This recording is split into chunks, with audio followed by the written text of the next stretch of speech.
Hello guys, welcome back to a new video. In this video, I'm going to show you how to adjust brightness in Windows 11. So just please follow my steps.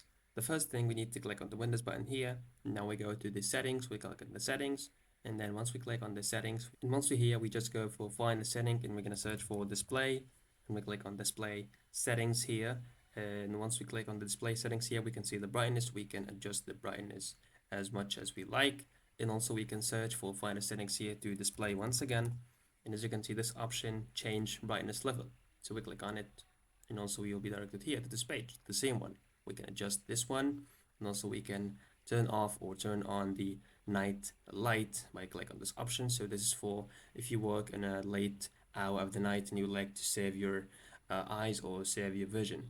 But I'm gonna toggle this off because I'm still in the midday now.